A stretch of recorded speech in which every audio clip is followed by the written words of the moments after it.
Praise the lord. నేటి శుభవచనము: నీ దేవుడైన యెహోవా కనికరము గల దేవుడు కనుక నిన్ను చెయ్యి విడువడు, నిన్ను నాశనము చేయడు. ద్వితీయోపదేశ కాండము 4వ అధ్యాయము 31వ వచనము. ప్రియ స్నేహితులారా, దేవుడు కనికర సంపన్నుడు.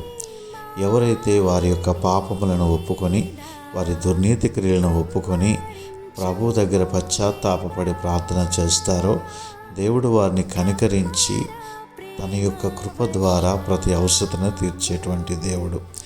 యేసయ్య సంచరించినటువంటి దినములలో ఆయన చెప్పిన ఉపమానము: ఏ వ్యక్తికైనా 100 గొర్రెలు ఉన్న ఎడల వాటిలో ఒకటి తప్పిపోయిన ఎడల వాటిని వెదక వెళ్ళడా?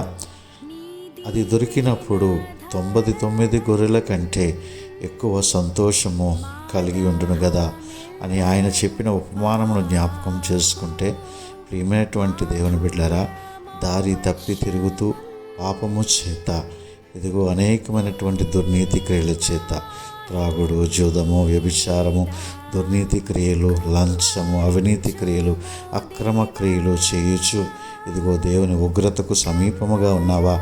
అయితే నీవు ఆయన వైపు తిరిగి పశ్చాత్తాపపడి ప్రార్థన చేసినట్లయితే ఆయన కనికర సంపన్నుడు.